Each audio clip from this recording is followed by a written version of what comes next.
ఓం శుక్లాంబరధరం విష్ణుం శశివర్ణం చతుర్భుజం ప్రసన్నవదనం ధ్యాయేత్ సర్వవిఘ్నోపశాంతయే. కార్తీక పురాణం 23వ అధ్యాయం. శ్రీరంగక్షేత్ర మహాత్మ్యం. విజయాన్ని చేపట్టిన పురంజయుడు సత్యవాదియు సదాచార సంపన్నుడును దాతయు అని ప్రసిద్ధి పొందాడు. యజ్ఞయాగాదుల్ని రక్షించాడు. అరిషడ్వర్గాన్ని జయించాడు. కార్తీక వ్రతాచరణం వల్ల పాపాలన్నీ పోగొట్టుకున్నాడు. విష్ణువును ఆరాధించే విషయంలో ఏ నెలలో ఏ విధంగా చేయాలనే భావన కలిగింది. ఏ క్షేత్రం సుఖప్రదమైందో ఆలోచించసాగాడు.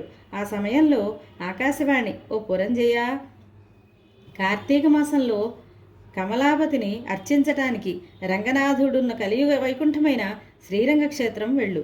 అక్కడ సంసార పాశాన్ని తెగగొట్టే శ్రీరంగనాథుడిని పూజించు అని చెప్పింది. ఆ మాటలు విన్న పురంజయుడు చతురంగ బలాలతో రంగనాథుని దర్శనార్థం బయలుదేరాడు. త్రోవలో ఉన్న పుణ్యతీర్థాలు దేవాలయాలు దర్శించుకొని సేవిస్తూ శ్రీరంగం చేరుకొని కార్తీక మాసంలో స్వామిని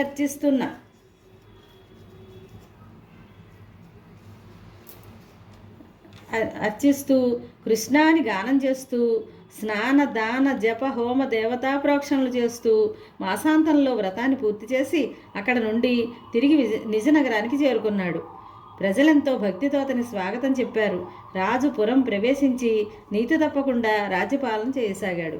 కొన్ని ఏండ్లు రాజ్యం పాలించి తన పుత్రునికి రాజ్యాన్ని అప్పగించి వానప్రస్థం తీసుకొని అంతఃపుర జనంతో ఆశ్రమవాసం చేస్తూ కార్తీక వ్రతనిష్టతో తుదకు విష్ణు సాయుధ్యాన్ని పొందాడు.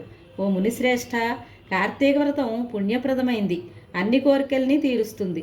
కార్తీక ధర్మాలు శ్రమకారకాలు కావు.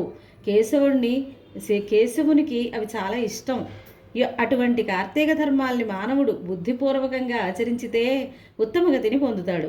సకల సుఖాన్నిచ్చేది, పాపనాశనమైంది అయినా కార్తీక వ్రతం ఆచరించకపోయిన వాళ్ళు కీడు పొందుతారు.